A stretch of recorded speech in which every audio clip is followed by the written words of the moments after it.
What are you doing? What are you doing? That's an oarfish.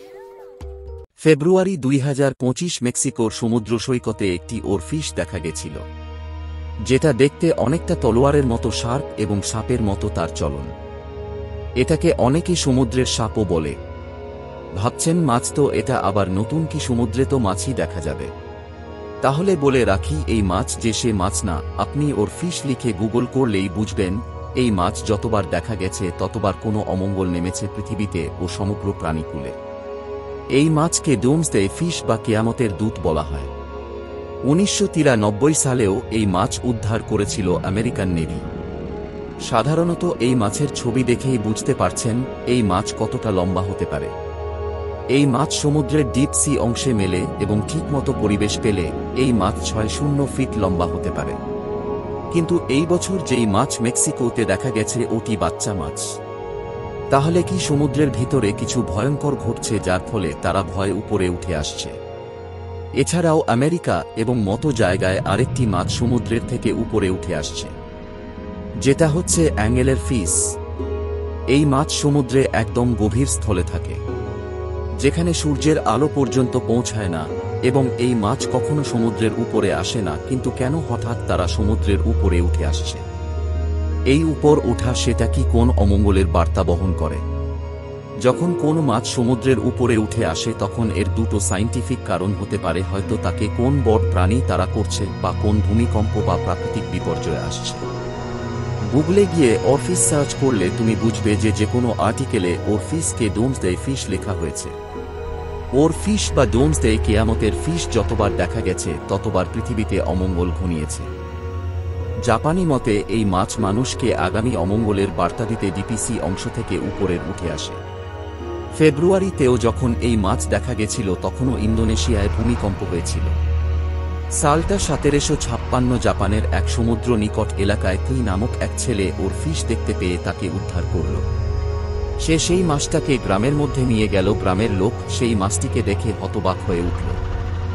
গ্রামের এক বৃদ্ধ তাকে বলে উঠল, নিশ্চয়ই কোন অমঙ্গল আসতে চলেছে গ্রামে উপরে।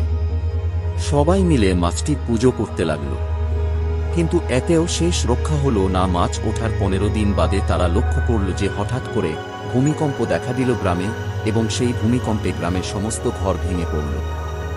গ্রামের কয়েকশো মানুষের প্রাণও গেল এবং শত শত মানুষ বেঘর হল। তারপর থেকেই এই মাছ যতবার দেখা গেছে ততবার কোনো না কোনো অমঙ্গল হয়েছে। তবে বৈজ্ঞানিক ব্যাখ্যা আছে। বিজ্ঞানীদের একদল মনে করেন যে বর্তমানে প্রচুর পরিমাণে গ্লোবাল ওয়ার্মিং হচ্ছে এবং সমুদ্র আবর্জনায় ভরে উঠছে, যার ফলে এই মাছগুলো সেই শব্দর টানে উপরে উঠে আসছে। কিন্তু আরেক দল মনে করে যে পৃথিবীর নিচের টেকটনিক প্লেট সরার ফলে ভূমিকম্পের সৃষ্টি হয়, যার ফলে মাছগুলো ভয় উপরে উঠে আসে। কিন্তু এর সঠিক ধারণা কেউ দিতে পারেনি, কারণ বিজ্ঞানীরা মহাকাশে মানুষ পাঠানোর স্বপ্ন দেখলেও এবং চাঁদ, মঙ্গল ইত্যাদি জয় করলেও সমুদ্রের ভিতরে এখনো পর্যন্ত সেইভাবে কোনো বিজ্ঞানী যেতে পারেননি। তার প্রধান কারণ এটি প্রচণ্ড খরচা সাপেক্ষ, কারণ সমুদ্রে 100,000 ফিট নিচে, সেটা ডিপ সি বা মারিয়ানার আগের অংশে প্রচণ্ড চাপ সৃষ্টি হয়, যার ফলে যতবার কোন না কোন সাবমারিন সেখানে গেছে তারা এক নিমেষে ধ্বংসস্তূপে পরিণত হয়েছে। আপনাদের মনে আছে 2023-এ কয়জন ধনী ব্যক্তি ও সমুদ্রের একদম নিম্নস্থলে পৌঁছেছিল, কিন্তু সেখানে চাপে তারা কেউ বেঁচে ফিরতে পারেনি, এমনকি তাদের দেহে অবশেষও মেলেনি। তাই সমুদ্রের নিচে অনেক ক্রিয়েচার বা প্রাণীকে বিজ্ঞানীরা এখনও আবিষ্কার করতে পারেনি। কেরালার ইস্ট কোস্ট সমুদ্র সৈকতেও ইতিমধ্যে একটি ভিডিও ভাইরাল হচ্ছে, যে একটি ছেলে সমুদ্রের মধ্যে দাঁড়িয়ে রয়েছে এবং প্রচুর পরিমাণে মাছ উপরে উঠে আসছে। কিন্তু কেন হঠাৎ করে এতগুলো মাছ সমুদ্রের উপরে উঠে আসবে? প্রশ্ন তো মনে জাগেই। পৌরাণিক মতে সমুদ্রের ভিতর এমন অসংখ্য জীব আছে যার সংস্পর্শ এখনো মানুষের সাথে হয়ে ওঠেনি। বলা হয় তাদের বিশালতা একটি তিমি মাছের থেকেও প্রচুর বড়। আপনারা মেঘালয়নের নাম তো শুনেছেন, যেই শার্ক একদম সমুদ্রের নিম্নস্থানে থাকে। তবে অনেকের মতে এই মেঘালয়ন এখন বিলুপ্ত হয়ে গেছে।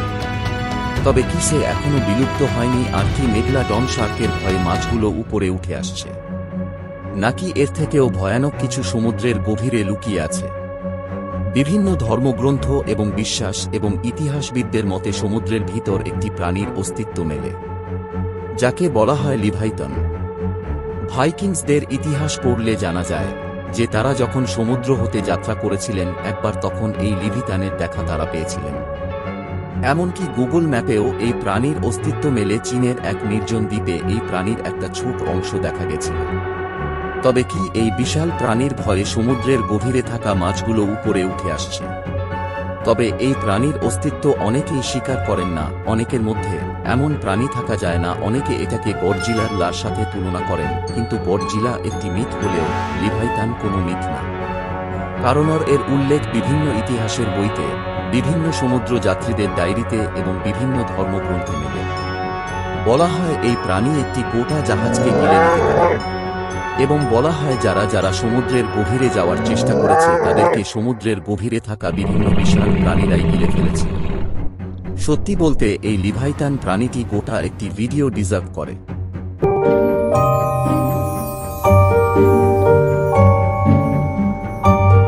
তবে লিভাইথানের উল্লেখ হিন্দু গ্রন্থ রামায়ণ এও মেলে। বলা হয় হনুমান যখন মাসি তার খোঁজে লঙ্কার দিকে রওনা দিয়েছিলেন, তখন সমুদ্রের এক দানবের সাথে তার সংঘাত বেঁধেছিল, এবং সেই দানবও অনেকটা এই লিভাইথানের মতো দেখতে ছিল। বিশালকায় চেহারা ও ড্রাগনের মতো মুখ।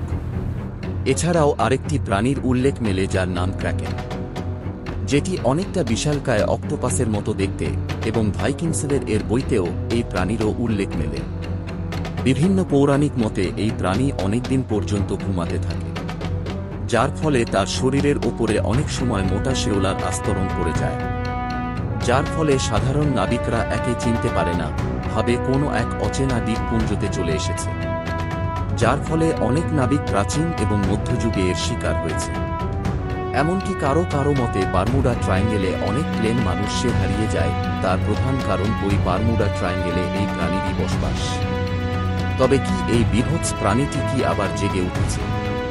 তবে এই প্রাণীটির জাগুক বা না জাগুক ওর ফিশ যে দেখা গেছে এটা সত্য, এবং এটাও সত্য যে এই মাছ যতবার দেখা গেছে ততবার কোনো না কোনো অঘটন ঘটেছে, সুনামি, ভূমিকম্প, মহামারী ইত্যাদি। তাহলে কি 2025 সাল কোন অমঙ্গলের বছর? এটা আমরা জানি না।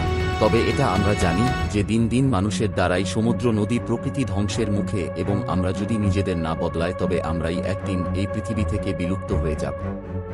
আপনার যদি ভিডিওটি ভালো লেগে থাকে তাহলে আমার চ্যানেলটি অবশ্যই সাবস্ক্রাইব করবেন, আর নিচে থাকা বেল আইকনটা ক্লিক করতে ভুলবেন না, কারণ এতে আমি যখনই নতুন কোন ভিডিও আপলোড করব সেটা আপনার কাছে সবার আগে পৌঁছাবে, এবং একটি লাইক দিয়ে আমার পাশে থাকবেন। আর এই ভিডিওটাকে নিজের বন্ধুদের কাছে শেয়ার করতে ভুলবেন না, এবং কমেন্টে নিজের মতামত অবশ্যই জানাবেন।